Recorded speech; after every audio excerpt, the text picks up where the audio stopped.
So the question is, should you be adding a third rhythm guitar track and panning it up the center within your productions? And also, if you're recording DIs like through an amp sim, do you even need a DI box? Welcome to Viewer Questions Answered, episode 36.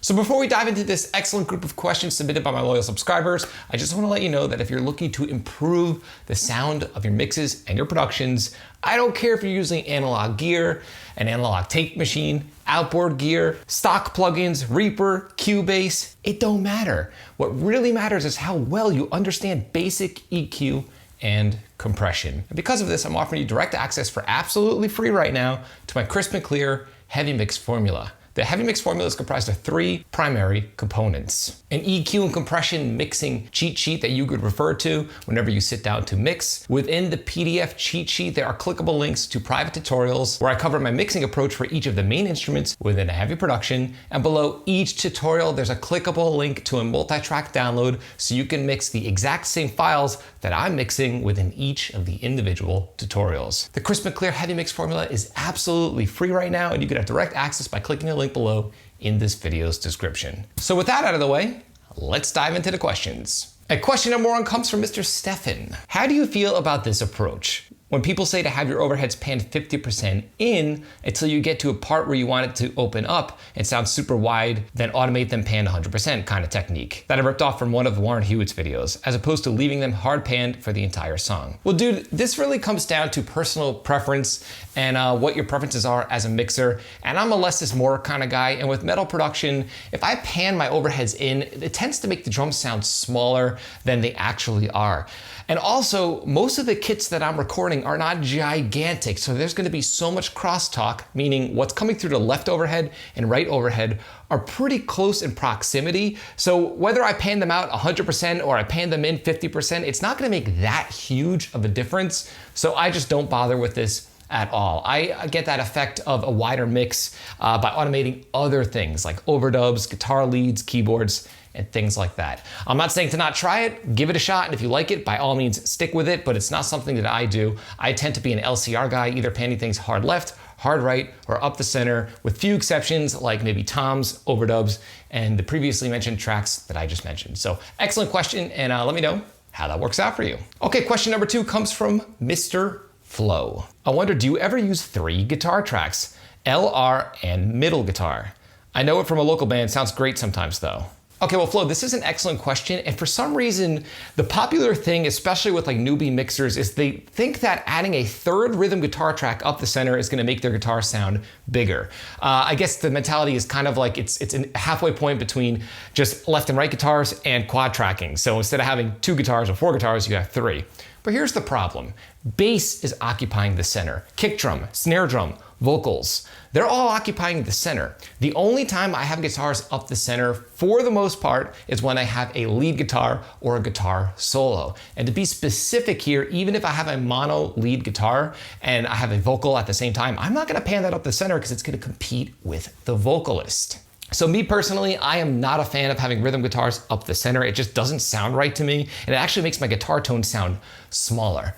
Again, I'm a simple guy, hard left guitar, hard right guitar for rhythm guitars, and that's all I ever need. Everything else is just icing on the cake. When it comes to leads, if it's a solo, it's up the center. If I want to widen the lead or create a hole in the center for the vocalist, I'll send that lead through a stereo delay and delay one side by maybe 20 milliseconds. So I, in effect, create a hole in the center for my kick, snare, bass, and vocals. But other than that, man, no rhythm guitar up the center for me. But again, if you try it and you like the sound of it, have at it. But for me, it just clutters up the mix and I'm not a fan of it. But thanks for your question, and hopefully that helps. Okay, our next question comes from Matthew. Hey Bobby, great video as always. Love what you're doing. Mix question. Is there such a thing as taking out too much lower mids in a mix? I see you like to cut low mids a lot on guitars and bass, and I've had issues in the past retaining low end power with my mixes. I hear some producers say keep a bit of lower mids, and then others like to do lots of cuts. Thank you so much. Matthew, excellent question, and the truth is, yes, you can overdo the removal of lower mids.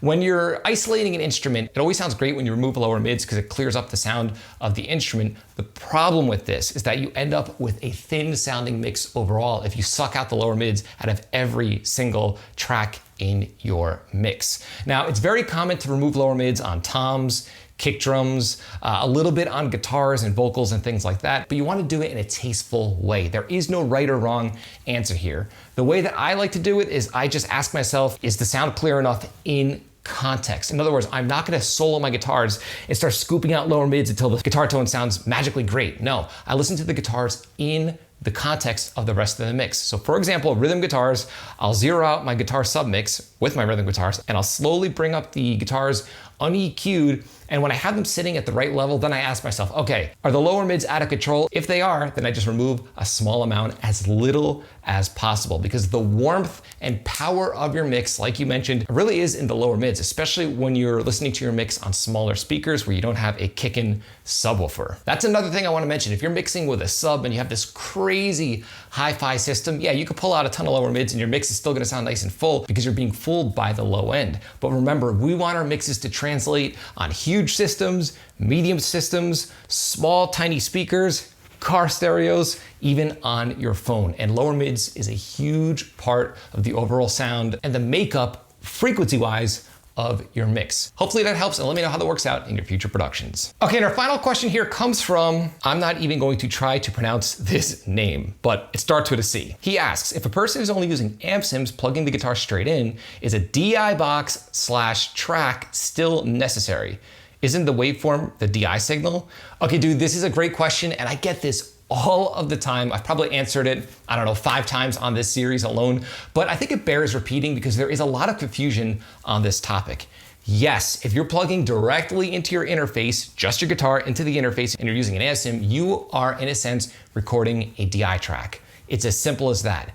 The only time you're gonna need an actual DI box is if you need to split your signal. So for example, if you're recording a live amp with a microphone, I always recommend still recording clean DIs, and the only way you're gonna do that is by plugging your guitar into a DI box, stealing the clean signal through the XLR, and then feeding the direct out through the amp, miking up the amp, and recording the amp at the same time. So you're gonna have a minimum of 2 tracks, the amp and the clean DI. Now, I get this comment all the time. People are like, oh, I use a Focusrite interface. I think it's the Scarlett. People say, oh, I'm using the Scarlett and I have EMG pickups and it's clipping the input of my 2-channel interface and I need a DI box in order to pad the input. And this makes complete sense. In this case, yes, you're gonna need a DI box if you're clipping your interface and your gain is all the way down. Apparently some of these interfaces don't have pads on them. I wasn't even aware of that, but yes, if your interface doesn't have a pad and your guitar pickups are super duper hot, you might need a cheapo. You don't need anything expensive. You might need just a basic DI box just so you could pad your input, but it's not doing anything magical. All it's doing in this case would be padding your guitar and keeping the input low so you're not clipping the input of your interface. But in that case, you're still just recording a DI. So to keep it simple for you, if you have your guitar and you plug directly into an interface and you don't have any issues with clipping, that is recording DIs. Excellent question, and hopefully that helps out. I would just like to shout out and thank everyone for submitting this excellent group of questions. And if you send me an email with your question, just be patient. I will definitely get to it within one of these videos in this series. And again, if you're looking to improve the sound of your mixes with the gear you already have, you could have direct access to my Crisp & Clear Heavy Mix formula right now. You get an EQ and compression mixing cheat sheet, private mixing tutorials for each of the main instruments within a heavy mix, along with a multi-track download that accompanies each of the videos so you could practice your mixing by mixing along with me. The Crisp & Clear Heavy Mix formula is absolutely free, and there's a link below in this video's description. If you found this video helpful, like, comment, subscribe, and share. And do not forget to click the little bell icon so you can be notified every time I upload one of weekly videos on all things metal and rock production. If you're interested in some Frightbox swag, I've got t-shirts, mugs, and a ton of other cool stuff on the way. There's a link below to the Frightbox merch store in this video's description. And until next time, happy mixing.